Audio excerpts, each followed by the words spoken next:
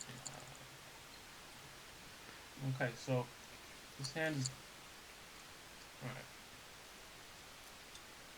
So, you know, we want action, we don't want to make it too big here. It's a monster heads up, obviously. I'm going to make it 2,500. Interesting that Zinno changes his sizing from Jack 9 and Ace 10 as well. Has a different raise size versus the limp. I think he'd like that Jack 9 of clubs right about now, though, wouldn't you?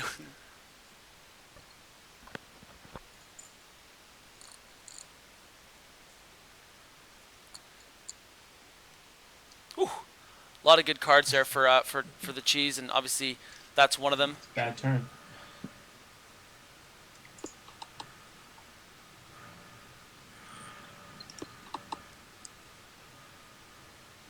And a good river.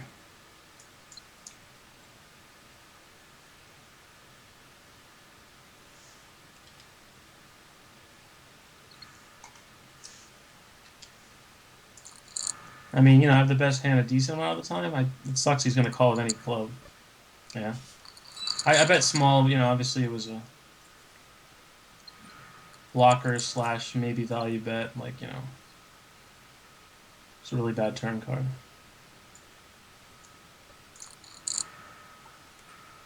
I think if I had checked the river there, he's probably going to bet more than I did for value. I don't like folding. So here we hope that, you know, he doesn't have anything. So I'm just going to bet like 2K.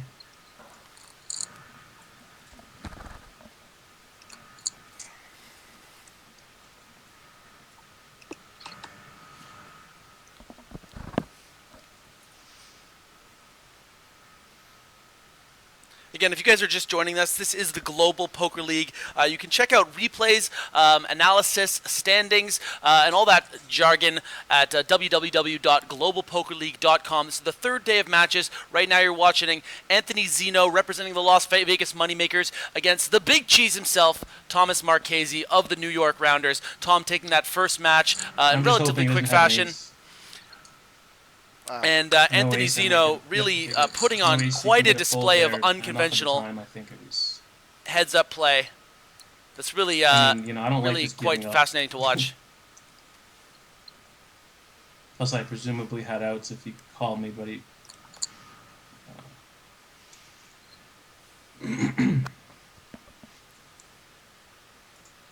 And it's great that Anthony is speaking so much. I mean, this is one of the things the Global Poker League wanted to do.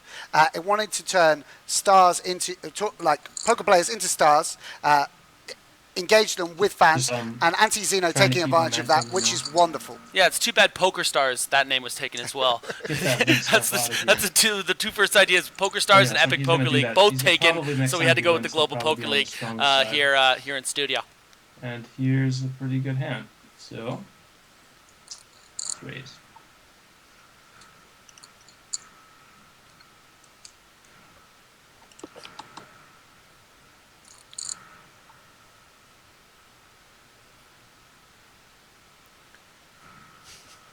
And you can tell a little bit of frustration from That's from what Tom, I mean. because it's a very annoying play style to play against. You know, for me, I'm just lucky and it works. I think that's exactly what some of the viewers at home are thinking, but right, so this time I'm gonna, it's hard not to root for the guy, isn't it? Because, like I said, like he'll adapt to my.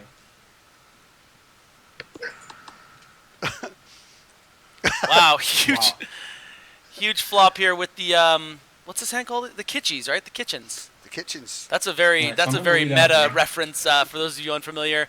That's a reference to. Hopefully a raise. Expect a call. I think it's because it's supposed to be a knife and a fork or something. Then, I heard that. You know, check to induce.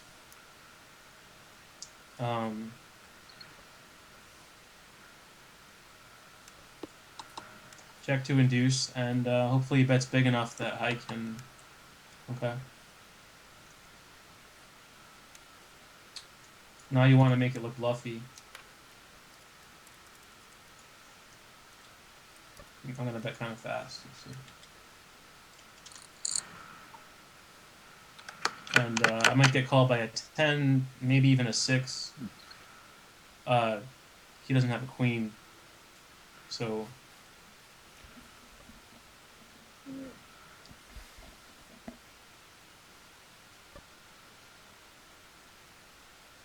what else could he have? Could have a 4. Could have called the flop with a straight draw. Yeah, it's tough. And if he shoves, I'm not folding. I think. Based on how it was played, I wouldn't like to call.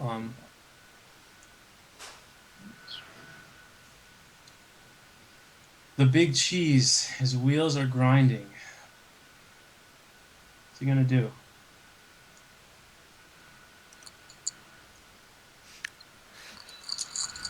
Good result. I'd like to know what he had. I can't see. Obviously, I can't see it till later. Tom Marchese. I guess he had like, hero call 10 or whatever. Well, I mean, that perhaps wouldn't have been a hero call. Tom Marchese called with a 3 there, and to be fair, to give credit to Zinno, I think that's a product of such an unconventional line. So hard to range, i.e., I'm surprised he didn't raise there. Nail down the type of hands that Zinno has when he takes such unconventional lines. Yeah, I mean, he just wants to find out what Zinno has. He wants to know what's going on a lot of the time here because, definitely not Kinda stuff like he's testing, used to. And Tom Marchese, one of the best players in the world, ranked number 9 on the GPI for a reason, and definitely being thrown for a loop here because I don't really have any by other the number chance to 10 win player here. in the world in Anthony Zinno.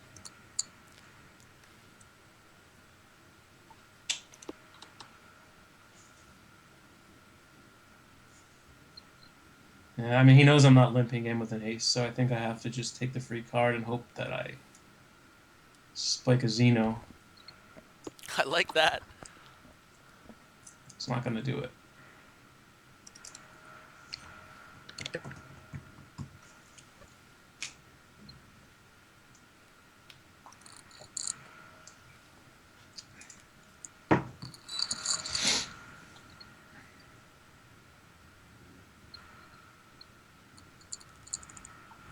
We're getting down to the Ooh, what a nitty gritty, pretty hand. the All right, dreaded 800, 1600 level. Tom Marchese going for an early trap here with the limp. I imagine Anthony's going to want to see a flop and just check, but certainly could justify a shove here. Stack sizes are kind of awkward. I normally would raise here, but I don't want to get shoved on.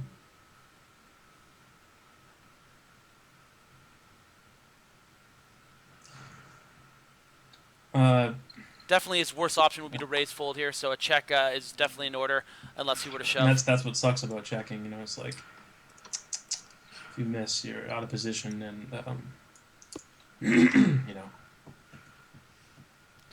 Tom is going to happily try to get all the chips in here, but I don't think he's going to find a customer in Anthony Zinno. So I'm just going to give him this one.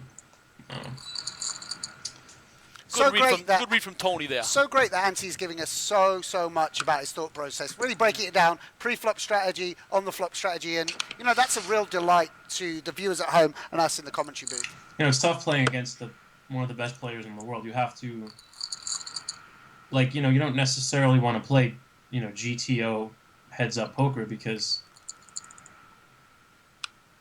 you have to,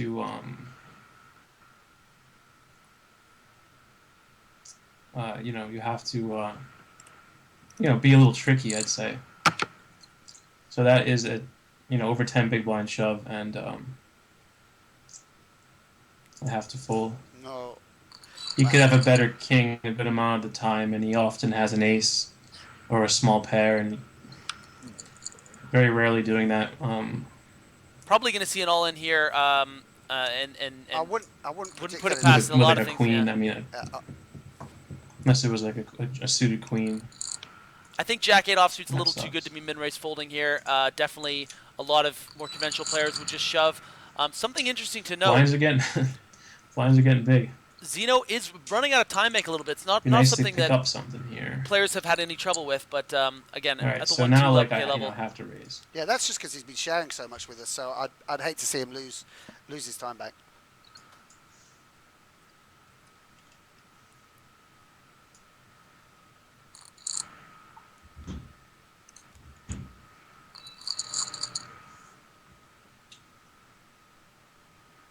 You have to raise because I mean, if you check there out of position, you're gonna lose the hand so often that like.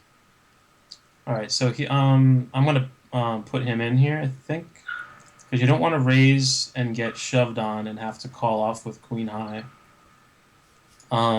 It's a beautiful hand, but yeah, I'm just gonna put him in.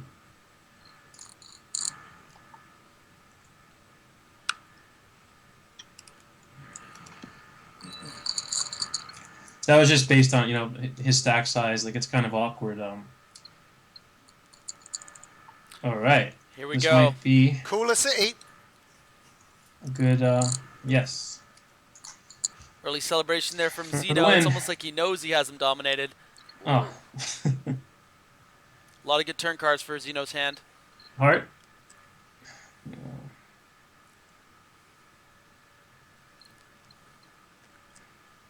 And no lady on the river. All right. Really make you swap around.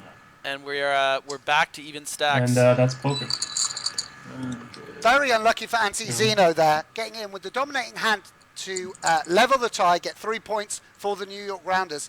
He's got to feel really gutted, really, that his hand doesn't hold there. Absolutely. Oh, now we're playing, you know, shallow stacked heads up, so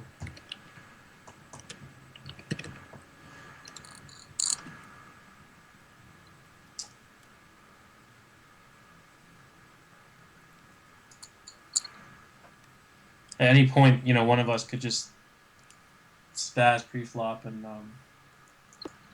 you know, just stick it in with, like, you know, Jack 8 suited or whatever pre.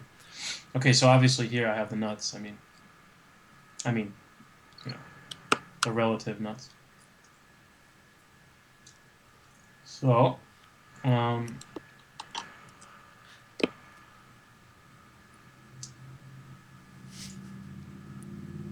Not a lot of interaction with the audience from Tom Marchese, and I think that's one of the really interesting things about a lot of these players is they're not going to pretend to be someone they're not. They're not the one that the commentators. They don't have to interact with the fans if they don't want to, and that's just not Tom Marchese's character. He's someone that, you know, is a real thinking player. So obviously a big yawn there, maybe a bit tired. So not his style. Anthony Zinno, though, a great character. My little time bank is down. You know, really nice of him to interact with the fans the way that he is and explain his thought process. And maybe talk less. Right here, it looks like he's going to get shoved on, and it's going to even out the stacks once again. Not a lot of matches we've seen get to this high blind level. I think the highest blind level that we've seen, it's maybe 3,200, so really getting up there. Yeah, and that's a product of that big suck out from Tom Marchese to preserve his tournament life in this match. If the 10 doesn't come there, the match goes to Zinno. Yeah, of course. I mean, let's be honest. You know, Marchese, this is, Zinno said himself, first interaction with the webcam. This is a new format. I'm sure as the season goes on, more and more players will be comfortable with the webcam and with as much strategy as they're willing to share.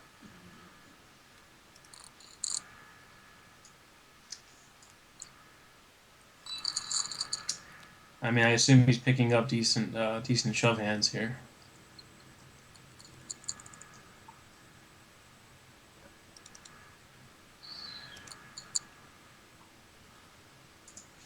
All right, so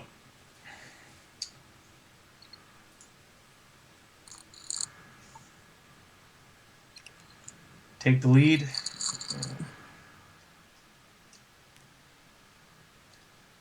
Again, a little unconventional. Most people would pick more of a polarized raising strategy, raising some junk hands and some premium hands. Zinno, again, giving us insight into that unique strategy he has for this heads-up match. Quite the good hand. Gonna have to shove, I think. We have less than 20 big blinds. And I'm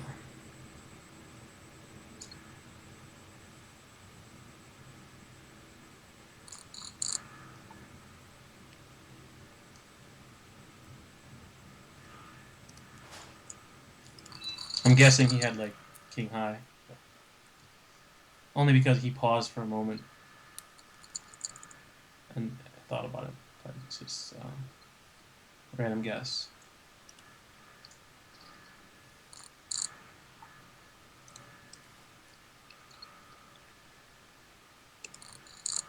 Wow.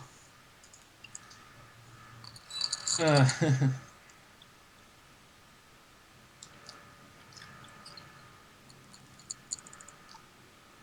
know, hands like this aren't going to win. Well, that's really, really good result in that hand.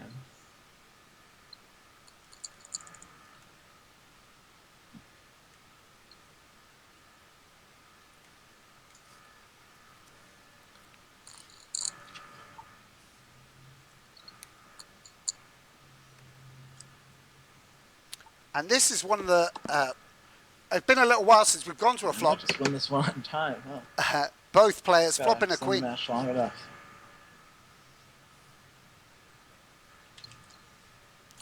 Yeah, Anthony, a very deliberate player and likes explaining things to the audience. So it's really affecting his time bank now with only a minute and a half left. We haven't seen this be a threat to really anyone except maybe Justin Bonobo after that 5-minute really interesting tank on that huge river decision against Tim Adams. Okay, But with the blinds going up to I mean 2,800 or 3,000 next, the match will be over pretty soon.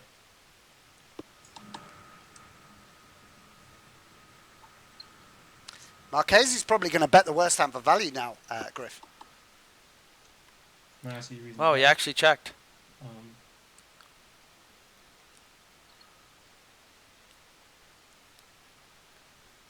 Do you think Tom ever finds a fold here, or is he's just check snap calling? He's not folding, mate. No, not to that side especially. I'm so dead versus this. Wow. I think I have to play super fast or something, which is okay, but I'm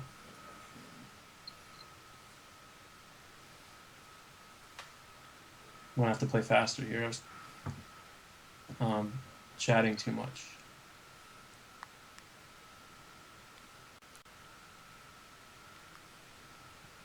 So I hope he has a 7 and hero calls.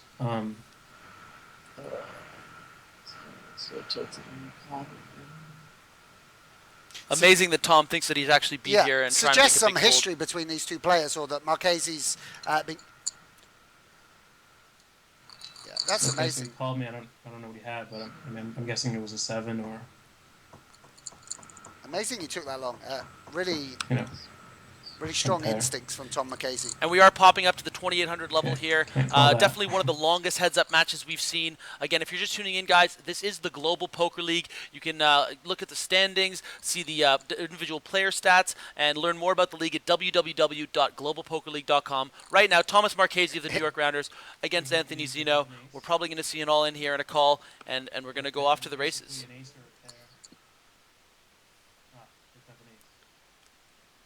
Great flop there for Zinno.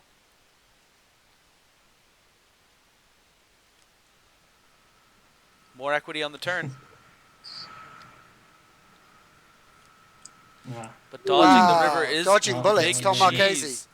You can't dodge a cheddar, baby. I mean, Anthony Zinno twice had Marchese all in for his tournament live. Going to consider himself 45. very unlucky if he doesn't win this I had match. 45% to win, or whatever it was. You know.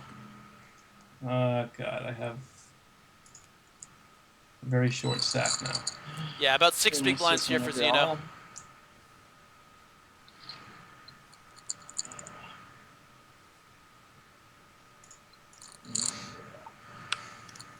Man. Ah. Marchese now with king high. If it holds, he'll go Club. 2 matches up. And club. Club, queen, or a 6, and Zinno will survive. He does river the queen of spades back in the match, Right. and a big lucky side that from Tom. Such a back and forth contest. We're pretty much going to have to be getting it in pre-flop. Oh, man. Not the hand you want to look at. Marchese. That's good.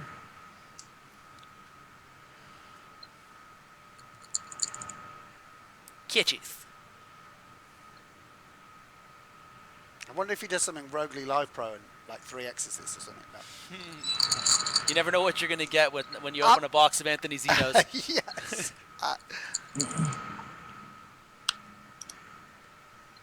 Easy jam here for Tom Marchese. Loving it, picking up a suited king. It's close. Can't call. I call that hand I Love Kevin.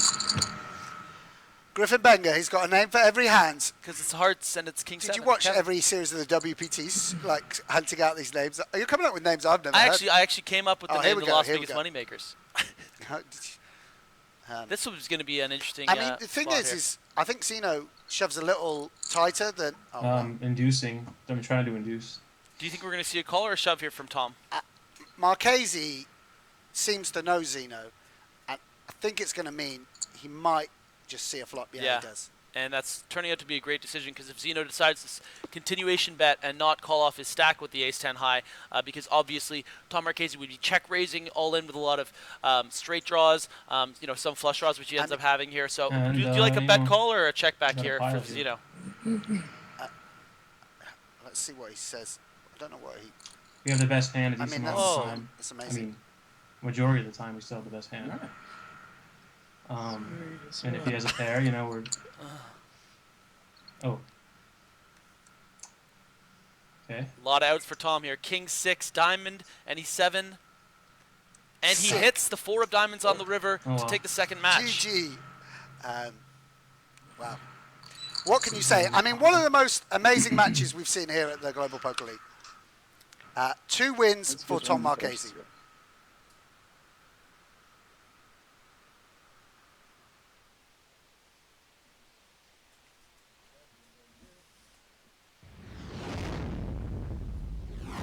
Obviously, a disappointing result for the Las Vegas Moneymakers and their player, Anthony Zinno there. Tom Marchese, obviously such a strong heads-up player. Looking at the pool of players that the New York Rounders and Bryn Kenny, their manager, had to choose from, it's no surprise that Tom Marchese was the one chosen with all those wins. But again, so many good players to choose from. And Zinno was really the star, though, with his unconventional play, and really, I think, gave players and fans an insight into what he does differently that really throws off these really talented players. Anti Zinno, so much to say about him. Yeah. He gave the fans and us in the commentary booth such a treat, telling us so much about his thought process, plays the game so creatively, so excitingly, and I think that's going to make him a real draw throughout the coming months of the GPL. On the other hand, I had no clue what he was doing at any point. I mean, seemed to me that he was like had an incredibly random strategy, was sort of looking at every spot completely uniquely. I mean, who would have, for instance, double pot shove there with ace-10 high when the ball comes 8? Such strange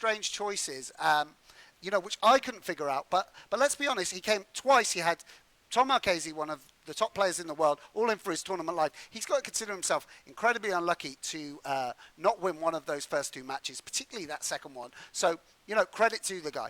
Yeah, you know what? And the fact that he is so unconventional, I think that makes him a perfect fit for Chris Moneymaker and the Las Vegas Moneymakers. I mean, when you think about it, Chris Moneymaker was a very unconventional leading man role to really get this whole poker boom started. Without Chris, we wouldn't be here today. So I think Zinno, it really fits the model for what Chris Moneymaker wanted, and that's why he's thrown him into the pits for the first 2 big matches. Again, 10 points from the 6 max for Zinno, and really showing what he's capable of heads up. Unfortunately, no points so far, but he's going to really try hard to get 3 more for the Las Vegas next round. Yeah, the Las Vegas LOL Live Pros. Guys, we're going to head to that 3rd match in just a second here. But first, we are going to check in with Eric and Laura in the lounge. Guys, what do you have for us? Oh, what don't we have for you boys? Lots and lots to talk about there with that last match. 3 more points there for the New York Rounders. That's 6 points. Does that mean now that they're going to be top, whatever? Correct. Whatever happens in the next match, the New York Rounders will be first place in the Americas Conference, the first team in America to reach 2 wins, 2 total wins. Despite what happens in the next round, that's 2 game wins in this match for Marchese, so the team automatically gets the overall victory. So good job by Marchese, 6 points already. That's almost the exact equivalent as a 6 max win. So I really think that Mr. Bryn Kenny is going to be a happy man at the moment. Obviously going for another 3 points. The gentleman mentioned that Anthony Zinno playing a little unconventional, and that's great. Had Marchese on the ropes twice and could not shut it down. Not his fault, obviously. The cards were speaking in both cases. But really interesting to see this match going. The ever talkative Anthony Zinno, we were expecting that, quite the showman. And then you have the quiet, reserved Marchese. Yeah, nothing, didn't say a But word. he's doing the job. He's doing the job, right? Sipped on his drink a few times. That was about it. New York is an interesting team because they have this balance of players. Bryn Kenny, who's just flamboyant, loves to be in the limelight, speaks loudly, and wants to make sure everyone hears them. They have a few of those players, and they have a few more reserve players. I'm interested to see how Jason Wheeler might be on camera, actually. I think he'd be absolutely quite wonderful. chatty. Jason Wheeler's going to be wonderful on camera. And then you'll have maybe Jason Mercier, who's like in the middle, right? That hybrid person that sometimes is very chatty. A lot more times he's just more quiet and reserved. But he's still a show guy, a showman. So it'll be interesting to see if we get to see Mercier next week, for example. It'll be fun to see what he's got in store. So a great blend of players. I really love what Bryn Kenny did with his draft. And again, guys like Tom Marchese being picked late in this draft, or a second round, not first round, that's already impressive. Jason Wheeler, a steal in the fourth round. Yeah. He's picked up quite a nice team. And we forget about Kevin McPhee, who's going to be. And then the brother duo.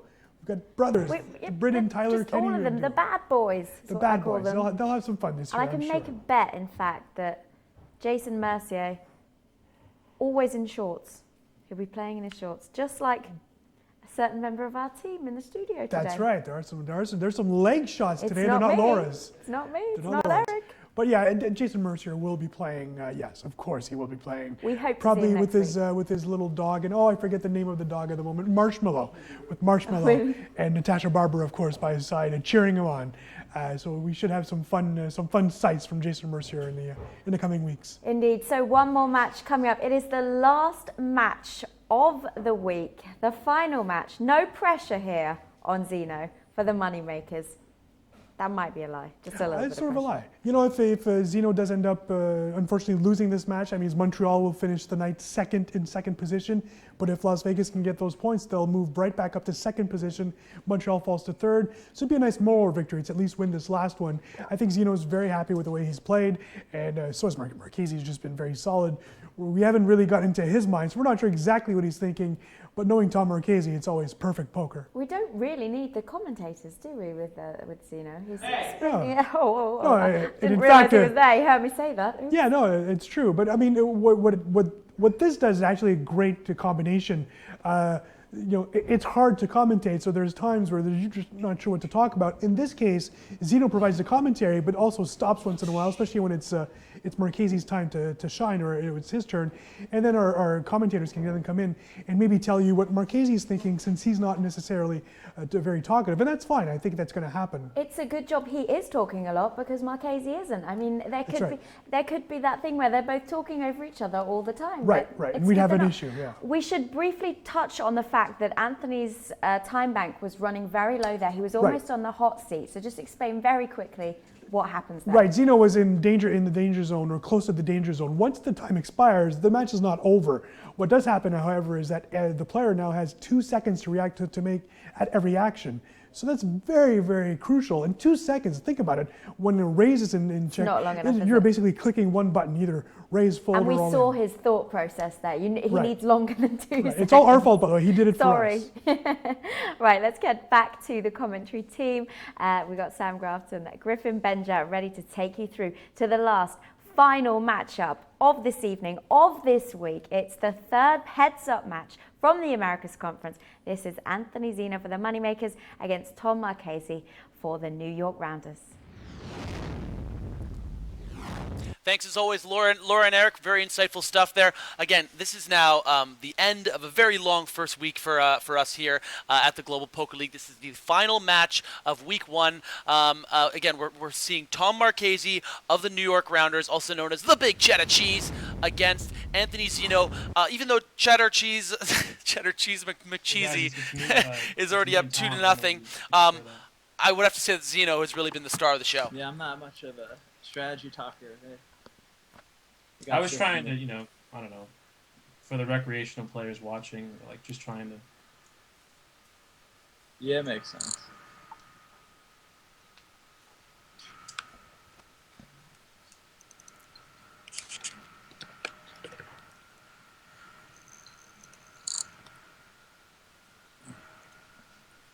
So are we going to have the mics open between these two again for the third match, Griffin?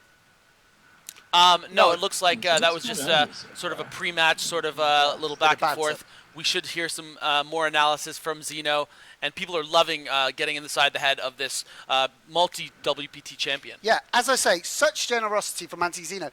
Essentially there, we were just commentating almost on like an Anthony Zinno Twitch stream, you know? Yeah. Like, he took control, he's playing heads up, and he's saying, here's what my thought process is, here's what I'm thinking, here's how I tackle a superstar like Tom Marchese, and you know, that's great that we can offer that at the GPL. Yeah, I mean, I got to be perfectly honest with you too. Like when I first broke out into the MTT world in 2011, you know, you broke out, did you? No, but I mean, I think that it was one of those cases where, in a lot of the ways, I see some parallels with the success that I had with Zinno, obviously on a much larger scale with Zinno, where you know, a lot of things that I was doing was unconventional and throwing these really good players off because I didn't really know any better. Ignorance is sometimes bliss when it comes to tournament poker in particular. Of course, with cash games, it's you know, a lot harder to have the kind of big scores that you have with tournaments. But I think Zinno is a really fascinating character to watch and a great addition here to the Global Poker League, and a great flop right here with the King Tray of Spades.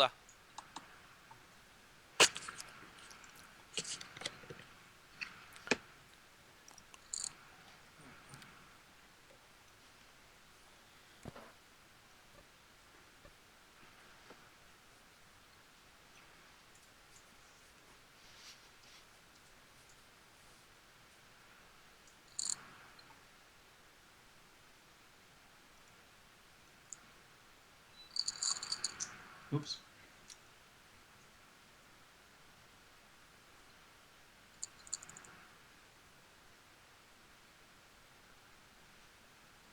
So yeah, Tom Marchese saying there and is chatting with Anthony Zinno how, you know, he's not so much into the strategy talk.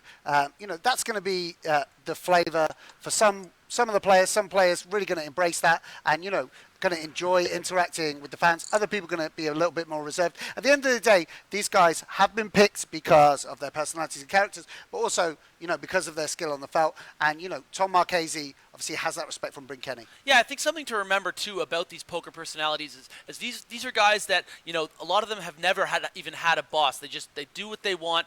They say what they want. They act the way that they want to do it. We saw it a lot with Daniel Jungleman Cates yesterday, of course. And in the case of Tom Marchese, he's not going to pretend to be someone that would talk openly about his hands all the time. He's just someone, he's focused, he wants to get to the points for the good fellas, also known as the New York Rounders, and he's doing a fantastic job here, practically in his sleep. Just it's just unbelievable display of poker from him today. Maybe a little believable. Yeah, I mean, unbelievable is a little strong. I agree with that. I mean, I certainly believe that what I'm seeing from this guy. Well, Zinno, again, introducing one of these very unconventional three bets, which Marchese can't even fold Jack 5 to. Yeah.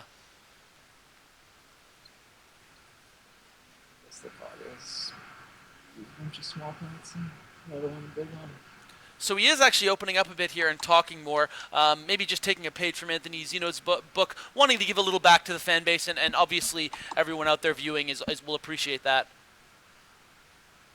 Yeah, Tom Marchese, do you think he's ever done a job? Had a boss? No chance. No chance. Mate, can you imagine being Jungle Man's boss? Like if he had to work at Starbucks, like trying to bring him under control.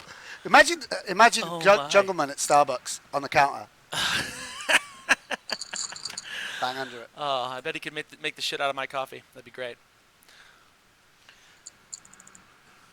So, just to remind people, the Global Poker League, obviously, 3 matches here between Anthony Zinno and Tom Marchese. You can see in the top left-hand corner, first 2 matches have gone to Tom Marchese. 6 points so far for the New York Rounders. 3 more ups for grabs here.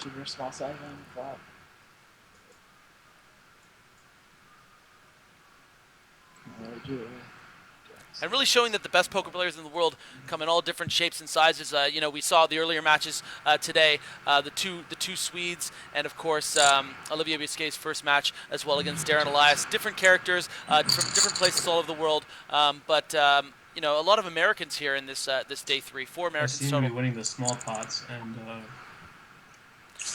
hey, look, Anthony Zinno has the thing that Tom Marchese has never had: a 9 to 5.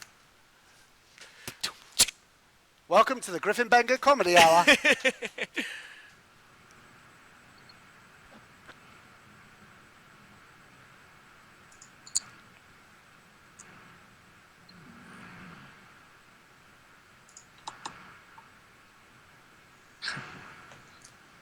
Oh, fine. You have to check back and just hold your teams out pretty much. So Tom, giving us some indication of his thought process. Me and Griffin will try and be quiet. Yeah, I mean, it's been a long week anyway. If they want to take the lead, and they're both going to interact, let's let them do that. It's just a little bit difficult because... I had a crown put in today at the dentist. My gum is stuck there. Auntie Zinno giving us insight into his oral hygiene situation. Yeah.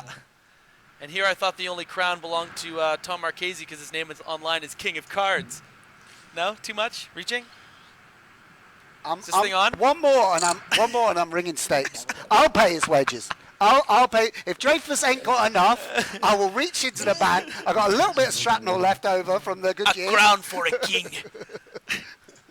Oh my God. Yes, I got my first Game of Thrones reference in too. Woo! Been a good week here at the Global Poker League.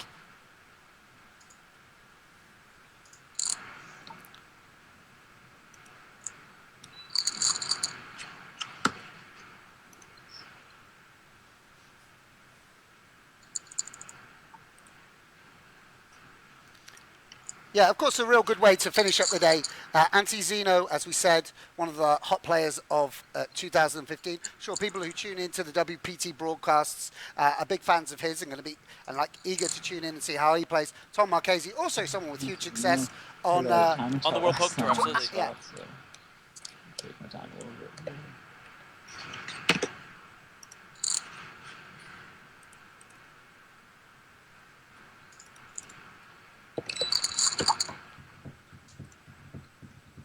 Interesting, of course, because these guys will be aware of the hands that went down in the previous matches. I mean, Tom Marchese did that very unconventional small fallback with King 4 off. It'd be interesting to see whether Zinno's got the confidence to do that again, now that Marchese knows that's something that's part of his strategic arsenal. Yeah, and that's really interesting, too, knowing that these guys are going to see the coverage 10 minutes later, how that's going to affect the game flow, how it's going to affect their strategies, and in the heads-up portion of the matches, you know, something that maybe we haven't touched on enough about how they are going to see everything that has happened just 10 minutes later. Yeah, because for me, the unbalanced strategies that Zinno employs, it seems like you might be able to get away with that King 4 off play, you know, one time, but King once... 3 off, I think it was, yeah. Did I get that wrong? Did I say King 4 when it was King 3? Sorry about that, Griff. It's okay. Okay. That's anyway, why I'm here. we're getting a bit of a static. But, you know, can you really continue to construct your range with so many offsuit combos? Oh my God, Tom Marchese is going to take advantage of that. I just realized it was King 5. It actually was. Double checking that the Tom can't hear me this match. All right, so... Back to the Auntie Zinno Twitch show. Sit Yeah, back and let's do enjoy. I'll check that back. That's why I checked back, because, you know, I was going to make trips on the train.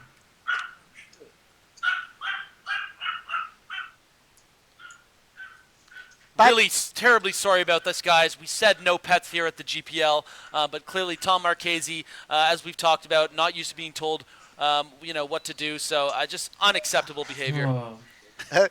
Unfortunately for Auntie Zinno, he turned trips, and his opponent was so uninterested, he got up from the table and went off and had to see to his dog.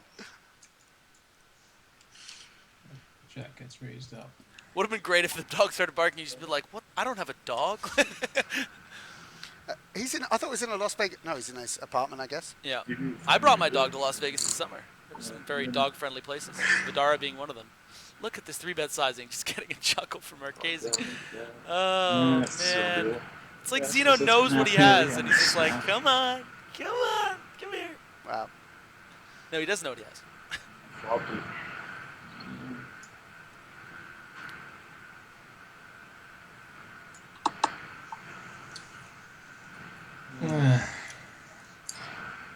Yeah. Maybe bluff at some point, but not just yet. Great turn card here for Zinno. Recognizing that, you know, maybe it would be good to bet on this board, but at the same time, it also hits Tom's range a lot here.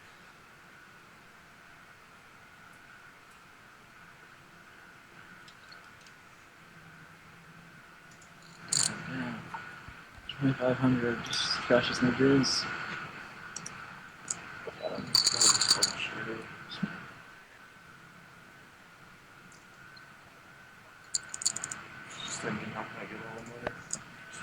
Tom Marchese getting a walk with the kicks.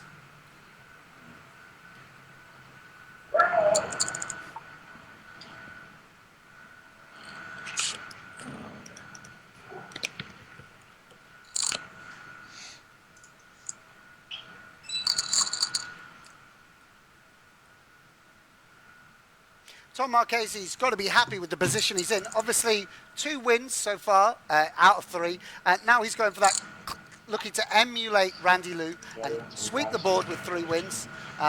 You know, great for the New York Rounders and great for Tom Marchese.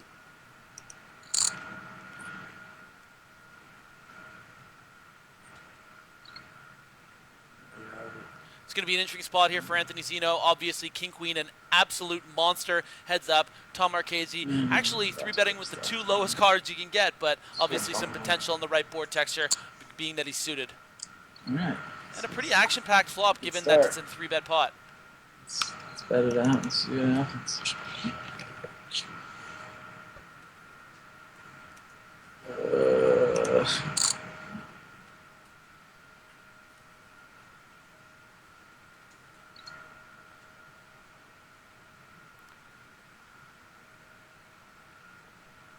And I feel like there's a lot of turn cards where this money ended up going in, like that one. But it frees up Zinno and make him less inclined to go all the way with that top. Yeah, I mean, it seems like this is a pretty good turn card for Tom Marchese to put a lot of pressure on Anthony Zinno. It's a bit of an awkward stack size, though. Yeah, I mean, I feel like if he had under 24K, he would just shove. But it is a very big amount of chips. Depending on Zinno's, yeah, this is what he's thinking about, whether to overbet shove or check shove. The problem with the check shove is, does he think that Anthony Zinno is going to be bluffing enough when he's, yeah. Do you know what I mean? Like, it's hard to imagine that Zinno would, for instance, turn 10-8 or 10-9 into a bluff here. Well, he should do. Oh, he should do, but I just, given that his style is so weird, that I just don't think it would happen. I feel pretty okay about this. I could see Anthony calling here, though, and then making a very interesting river decision. Just, you never know what to expect, yeah. He's just sort of, I don't know, a bit Jungle Man-esque. Marchese's just sort of... Yeah, a little bit. I like this one more. Yeah, I like this play. The Seth Rogen of poker, Tom Marchese. Just like tool out with like shake queen.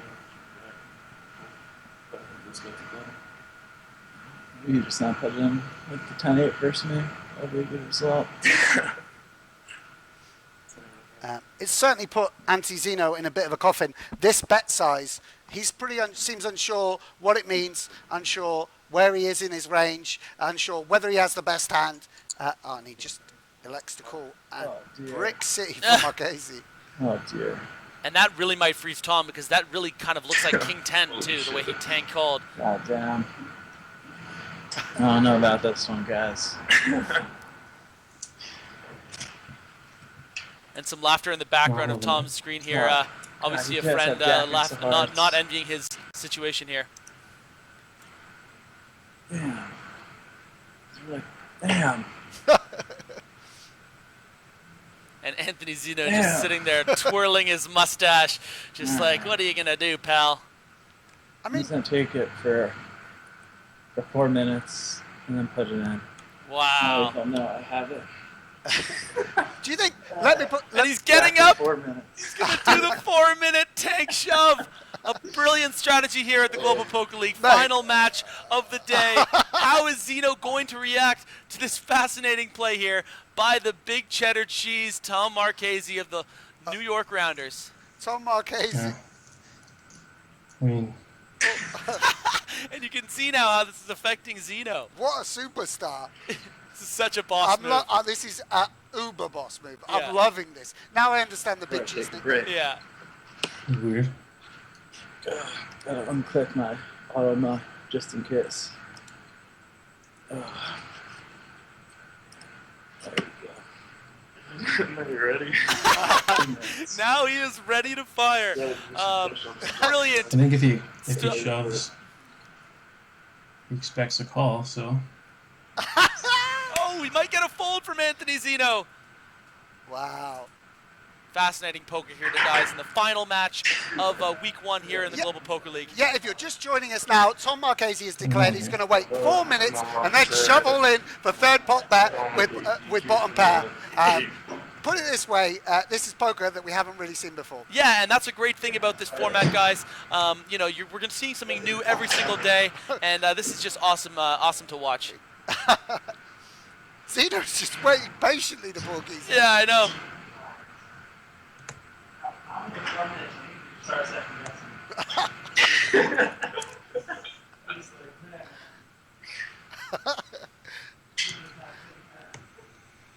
Oh my days. At some point, poor Zeno must be wondering, like, maybe he's timed out or something, right? But this is stellar stuff. Absolutely amazing. And Zeno semi-declaring there that he's probably going to fold, yeah, this which is just, what makes this so enjoyable. Yeah, absolutely fascinating stuff. So if you're joining us, you can see in the top left-hand corner, Tom Marchese has been victorious in the first 2 matches. First match, reasonably comfortable. Second match, Anthony Zinno actually had Tom in for his tournament life on 2 occasions. And once ahead, once behind. Tom Marchese managed to hold and get there. Those occasions sealed the win in the second match, getting there with a flush draw. And now we're in a 3-bet pot on the river. Here it comes. It's a scary spot. This is a real scary spot. I don't know if I lost connection or if Tom lost connection. Nobody's lost connection, Anthony. Why did you change that one? You know, they need to start second guessing it. No, whatever. Go on, Tom, do it. Come on. Alright, guys, this is a 3-minute tank. That's good enough. Hopefully he doesn't call me within like 3 seconds. That'd be no fun. And he does it. He fires it off. Oh, you got it done. Okay. And now we're going to see maybe even an equally long God, tank. he might have just went to get a drink too. Now he has King 10 and he's slower on me on accident. You're up in King's pretty hard, man. Tom Marchese. A 3-minute tank. This is scary. Tell me you got pocket Kings right now. And some interesting analysis there in the background. Okay. Obviously, no coaching or anything going on this hand. All the action is completed. So, yeah, just some thoughts from a friend there. It's obviously a really funny situation. Wow, it got through. Got it done. Yeah. Nice bluff. Oh, beautiful. He shows the hand. And that is poker, ladies and gentlemen. Unbelievable stuff here on the final match of the first week of the Global Poker League. I wonder if he just had King. Brilliant stuff. Yeah, phew, guys. So that was a tough one. So. Just I probably just had the best hand, to be honest, but it was funny still. Slow clap from here from the desk. Unbelievable. Yeah, amazing stuff. Really, that's probably, along with the Davide Katai hand from the first day, that's probably my favourite hand. Yeah, I'm just about to tweet to the people out there, tell them this is my favorite hand that I've seen all week. Yeah, absolutely amazing. And Tom Marchese, overjoyed that bluff came off,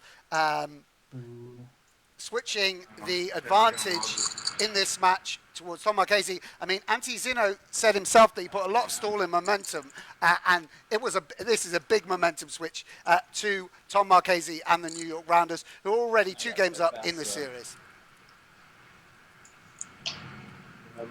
Fair play to Anthony Zinno, though. Obviously, King of Hearts in his hand as well. Very tough to make that call, even getting such great pot odds. But a bit of showmanship, a bit of flair from Tom Marchese. Absolutely. I mean, he's been quiet, but that was real showmanship from Marchese.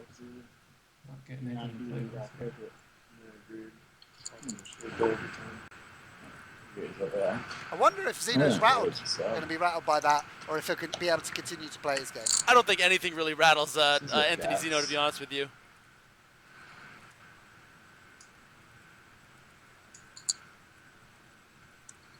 It's one of my favorite hands. Even though Jack 7 Diamonds is my all-time favorite hand.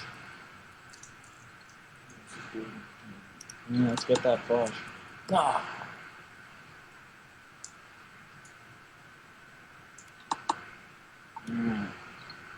Let's improve.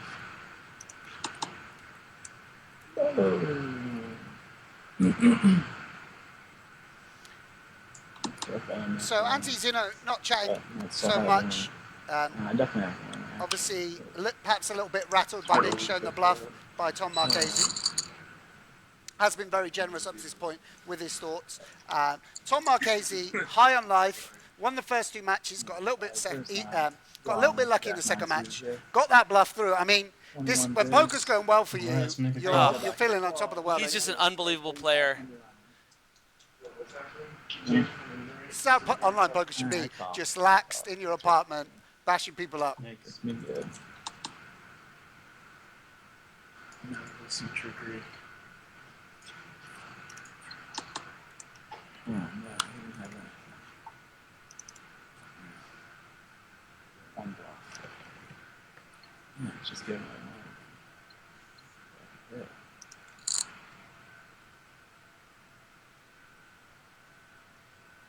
Interesting turn card here. Obviously, Zinno is best right now with the ace high, but does he want to call just for that gut shot? You know, when there's so many tough rivers. I was tanking. If I tanked for like 7 minutes, or if I just been screwed, maybe I'll see that in. It's 10 minute delay. I'm not certain. Oh, but 10. Oh, What a river. alright, guys. Marchese Not a does, good spot. yeah, he's saying it himself. He has a really good sense for the kind of holding Zinno has. A really good sense. Still be good. Trying to shove it. Too far. I would have for sure just doubled with your Yeah. Not on this river. Yeah, Marchese just pushing his friend away, getting a little bit carried away with a bit too much strategy. Ooh, big bet. Big bet, big hand, but sir.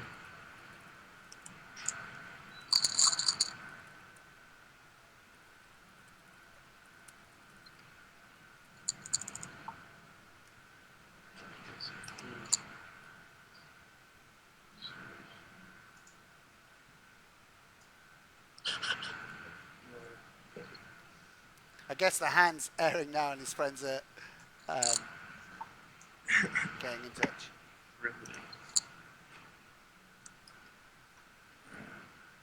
Okay, guys.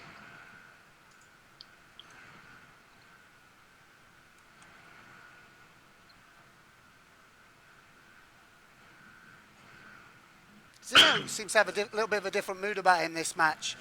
Obviously, gave us so much insight into what I was thinking, and as I continue to repeat, but I think it's true, that generosity. But maybe now, you know, realizing he's 1 match away from losing all 3 against Marchese, and really like now just trying to focus and get the job done. A little bit rattled, perhaps. Yeah, for sure. I mean, obviously he played with so much confidence on Tuesday in the opening, the second match of the Global Poker League, getting 10 points for the Las Vegas Moneymakers. Unfortunately, things weren't going his way in those first 2 matches here in the heads-up format, even though we thought he played pretty well, you know, his unconventional style, throwing Marchese off a lot. And now, after that big bluff, it looks like we might be looking at the second sweep of these heads-up matches. Zinno fighting back. Yeah. Hoping you'd have an ace there, obviously. Zinno fighting back with his aggressive style. Tricky bluff.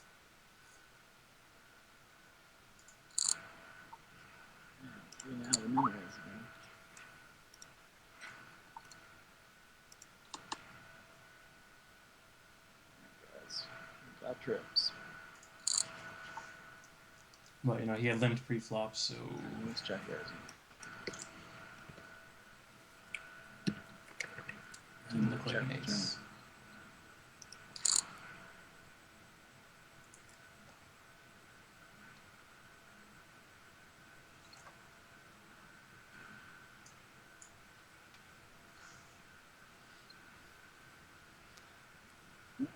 Okay, that's a floater. Not super sure what 2000. Zinno's thinking about.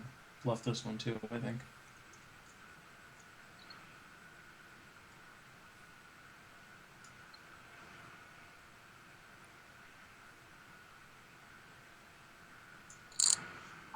Oh boy. Oh boy, guys, this is Not gonna unorthodox work play if you by have him. 10. Really unconventional bluff here by Anthony Zinno, and this is where the unconventional stuff can end up maybe bite you in the butt here. Obviously repping super thin. Wouldn't really do this with a 10, and now Tom is figuring out what to do. At 4,800.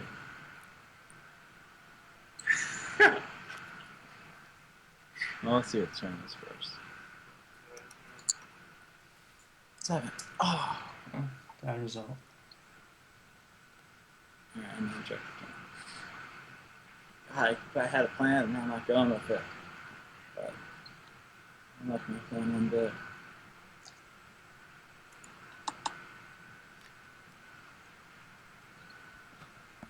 Gripping stuff. It'll be interesting to see whether Zinno shuts down at this point. Crazy. Yeah, the way that he said bad result, it kind of makes it sound like he's done with the hand, and I think that's exactly what's happening here. He took a stab, didn't work out. Not good. Shoot. God, he just never even bluffed me on the river. It feels like I just need to pay the rent. It's this classic pay the rent spot.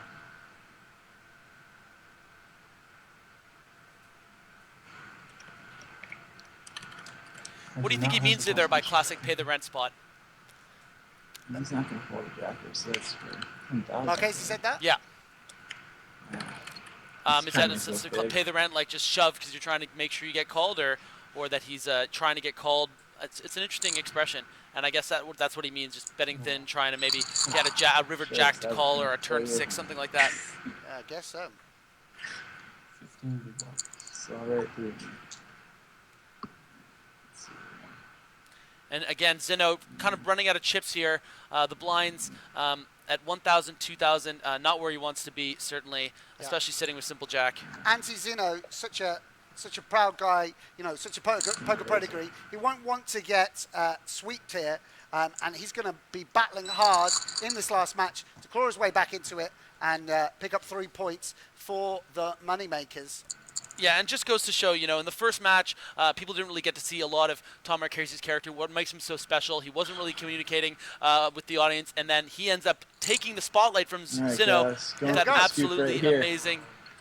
And he is going for the big donut. Man, I like my chances. He's just Huge flop for him. Needs to just dodge a jack, 9 or an 8 at this point. Oh, but he has been hit by the run good of Anthony Zinno. No. And I'm personally glad because I want to see this match continue. Yeah. Anti Zinno, let's not forget, in the second match, had Ace-Jack against Ace-10 to win the second. Ace-Queen against Ace-10, yeah. Yeah, to win the second match. What are you, like Memory Man? Yeah, I am, yeah. I have a photographic memory, you didn't know? I've got Rain Man in the commentary booth with me. Just take it easy here, bro. This match is going to continue, and Anti Zinno doubles through, and now he's got the chip lead. Yeah, and it's really the way things can change so quickly once we get to these higher blind levels. Obviously, it gets a bit more bingo-y, but that's just the nature of tournament poker in general.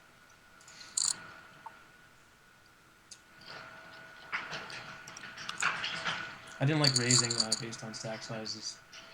Gets kind of awkward if you pick the flop. You know, assuming he was going to peel. Yeah. 16 big ones, or some. Wow. Yeah. Felt it coming, but, you know. And I think this particular blind level, and as it gets more shallow, I think this definitely does not play to Anthony Zinno's strengths. I don't think he's used to these stack sizes. He's using a lot of min-raising when he should be limping, and I think that's going to be a problem for him here. Yeah, for sure. Tom Marchese's going to have a strong push-fold game, we would imagine. Raise because, you know, I have such a good hand.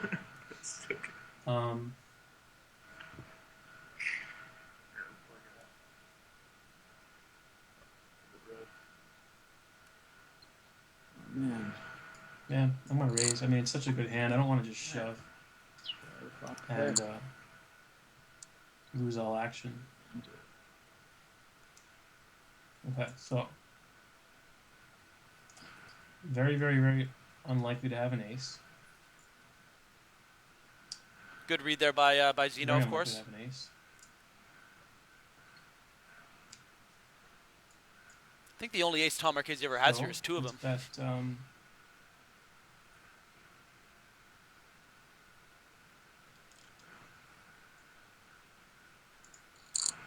you know, repping the ace myself. All right. Good result.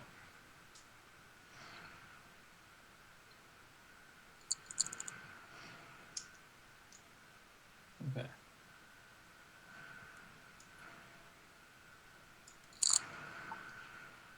Hopefully he just has a bad hand once. Does not have a bad hand. I mean, Tom Marchese is running quite good in that he's picking up these suited king highs, suited queen highs, ace rags, just those hands that are good enough to shove over the open. I mean, he's not doing anything magical. But Absolutely, and I think one of the results of the fact that that 4-minute, 5-minute tank or whatever is that they have a bit of less time bank. The blinds are going up a little higher. Again, we're at 1,200, 2,400 now, and they move very fast every 4 minutes. So it's definitely going to be a push-happy kind of game for the rest of the really, sit and go. Really good flop.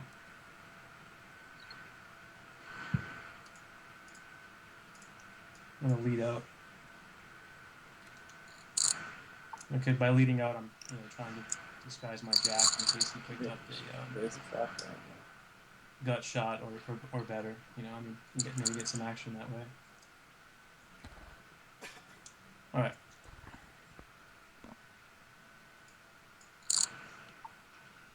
And again, Marchese's going to be able to shove here.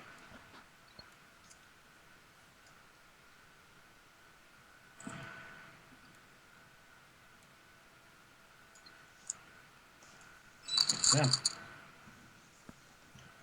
don't know if he's picking up, aces. So 20 big blinds heads up. There, or if he's just It's pretty easy. putting it in. Maybe I'll get one for you. I'm gonna. I don't even like dealing with this right now with these stack sizes. Just gonna wait for a better spot. Again, hardcore poker fans will know another little sort of nuanced anti-Zinno's game. Very unconventional to just fold the 9-8 Try a there to different a min thing. raise. Let's see how he reacts to this. Depending on what he has, of course. Nah, I will say, he's throwing you off a lot with a lot of his sizing. They'll also be like, yeah, this one's gonna go in. That makes it 7,000. But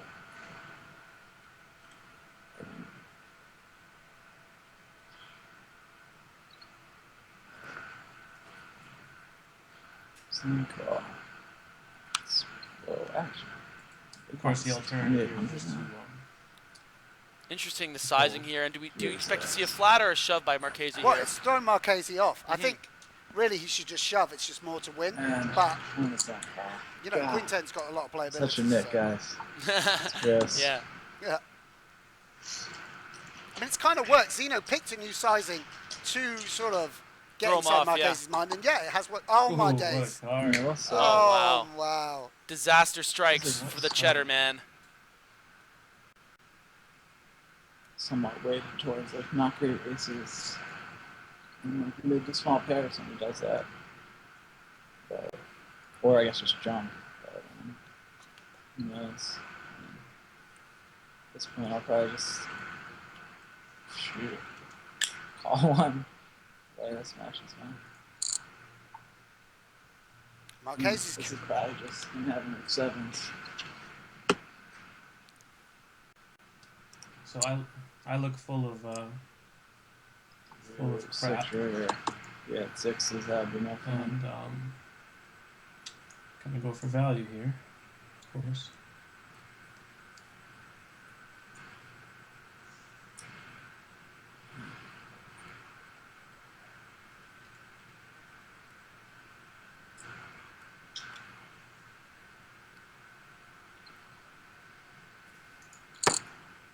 Oh boy. God damn, guys. This is great. I'm actually loving So it. good, yeah. Unbelievable. So much fun to watch. This isn't what you want. The poker fan in me is just jumping up This and is down. fun. I wish we could play some more matches. God, I feel like I'm the worst Yeah. ever in so many of these spots. I just like The structure's find a pretty, way to put money in and pretty fold. turbo-y, obviously, but that that's fun too. But, yeah. I mean, it's just sick because he'd have to Bet small on the turn.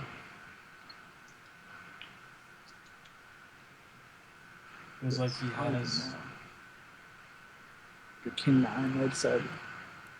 Alright. You win. You win. 10. Wow, Great fold by fold. Tom Marchese. He's so Hurt, good. guys. Good fold. So Feels like I've Tom done Marchese. maybe too much of that today. And now he has just over 10 big blinds. Which makes this hand an all-in. Yeah, he's seen how much I Don't fold. have any I was exception. watching the stream, The right? past few times I've shoved all in, with shorts, with effective short stacks, he's been waking up with an ace-X, unfortunately. Would be a great result here for Zinno if he was able to get a point, That's how it 3 goes points sometimes. Yeah. for the Las Vegas Moneymakers. I mean, he deserves it for the way he's played. He deserves it for the entertainment value of this match. I'd love to see him come away with 3 points. He min-raised me.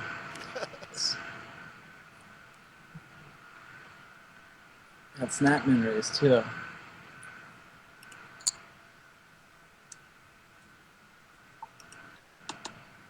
See what I'm saying? I mean, unconventional strategies, maybe they do work. I mean, Yeah, I He mean, mucked up he's this going to win this hand matches. because he's willing to Non-showdown. do a lot of weird things, and he's That's so a Zinno. unpredictable. Obviously, Tom Marchese's so good, not phased by it, but for the viewer at home, really interesting to watch. Good result. We're going to be all in pre-flop pretty soon. Not with this hand.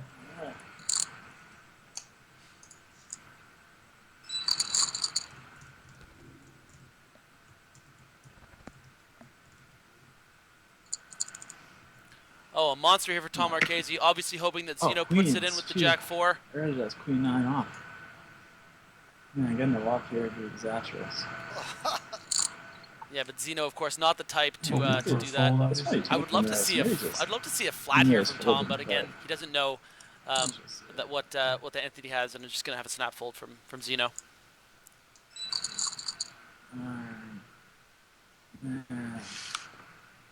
I'm a bad player.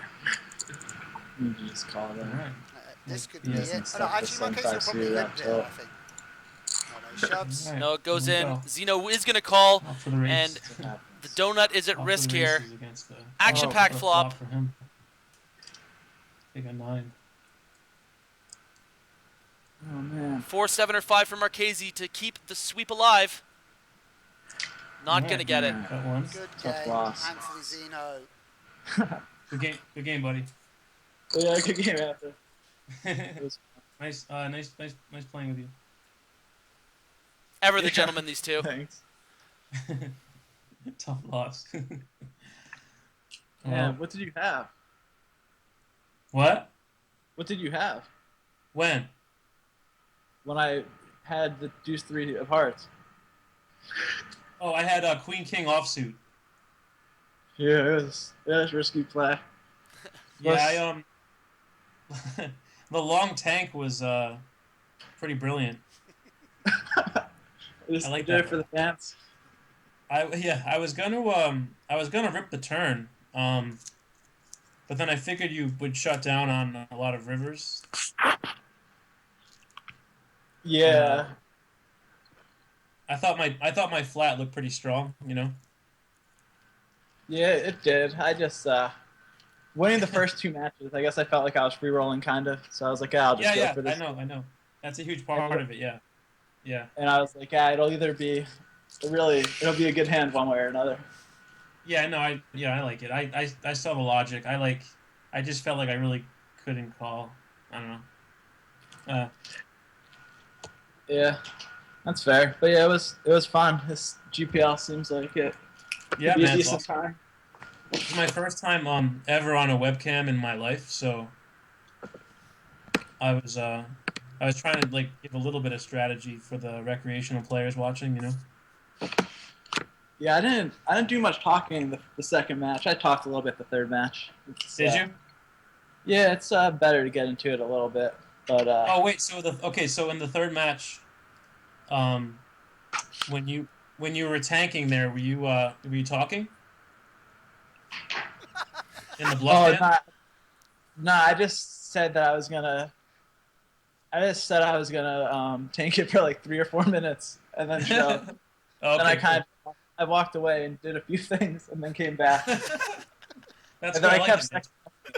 I was like, man, I'm just gonna talk myself out doing this because I'm tanking so long.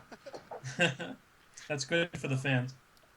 Yeah, but I mean, like this first season, we want to make it interactive. Like by the way, the 6 max matches are so fun, bro. yeah. Oh man, they're so fun. And then, but like, I'm hoping that they add more interaction, like where you can like your avatar. Remember on Full Tilt when your avatar could change from happy to sad and stuff? Yeah. I want stuff like that. And then, I mean, if we could get 6 webcams on there, that might be hysterical. Yeah, I think 6 webcams would be really good if they're able to handle That'd it. be amazing. And funny stuff like. Hey guys, welcome back to the desk. Just in a second here, there seems they still are here. Oh, there we go. I'm Griffin. That's Sam. Those are our Twitter handles. Thank you so much for tuning in for this first week of the Global Poker League. Before we do a whole roundup of everything, because there's so much to talk about, let's talk about that final match and one hand in particular that completely shook the poker world. I mean, YouTube ready, honestly. Friends for life there at the end. Maybe these guys, they can move in together. Such have nice a reality guys, TV unbelievable. Show. Yeah. I mean, the Zinno Marchese show. I mean, wasn't that cute? At the end? Zinno That and was like cheese. Such a beautiful interchange. My heart was melting. Yeah, unbelievable. Just so much fun to watch. And you never really know what you're going to get with the Global Poker League. If this is the first time you're watching, this is not out of the ordinary that something amazing is like that happens. Every match we get something new. You look at the other heads-up matches today. The 2 Swedes battling it out. That first match earlier today between Olivier Bousquet and Darren Elias, just 2 top flight players.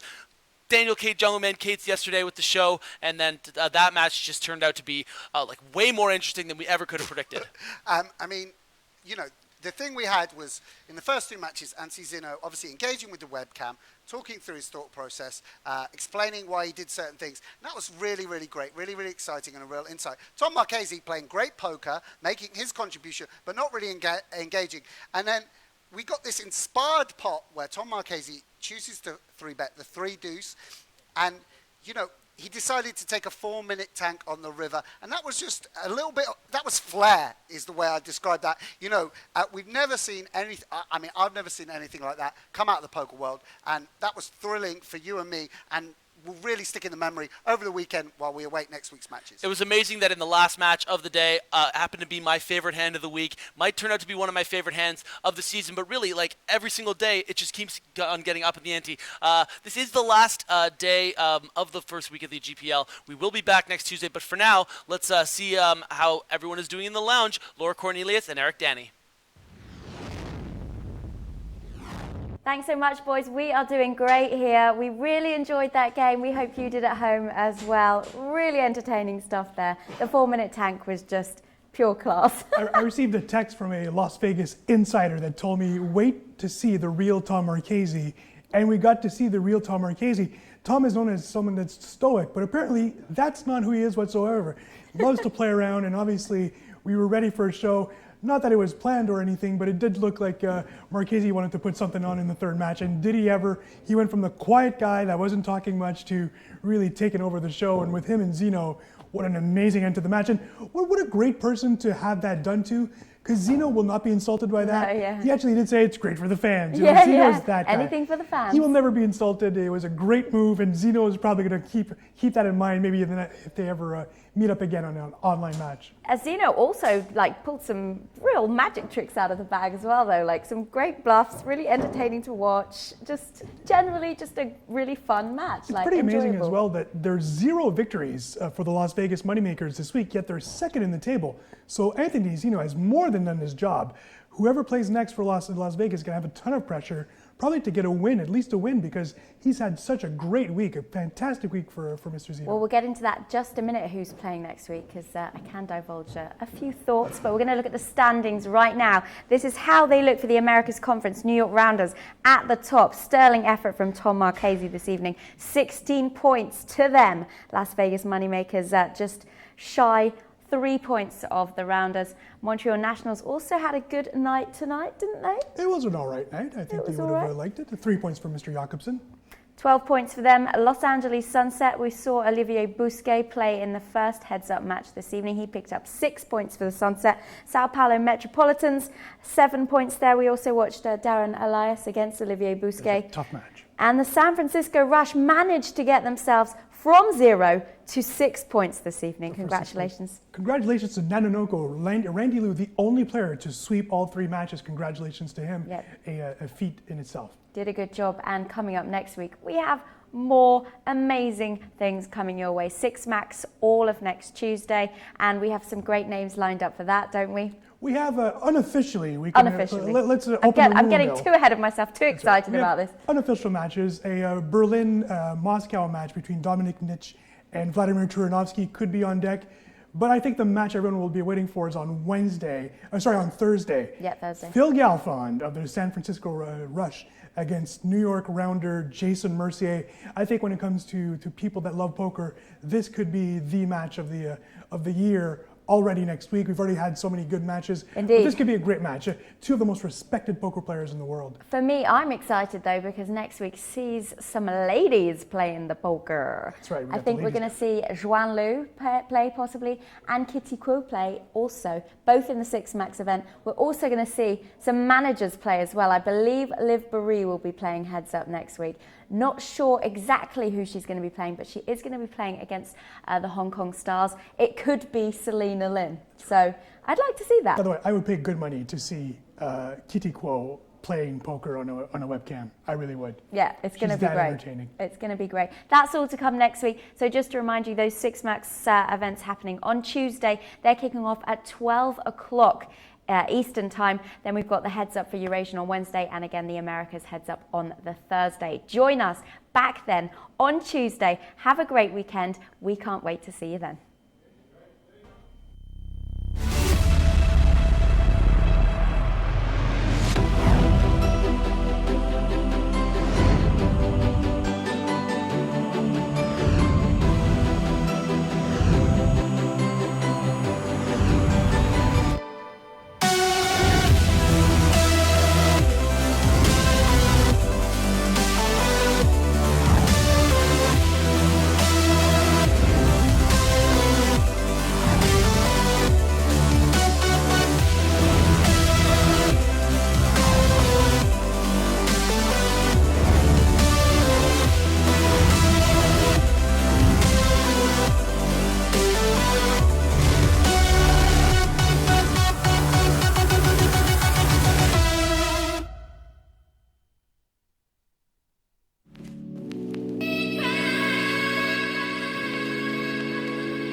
day, all day, all day.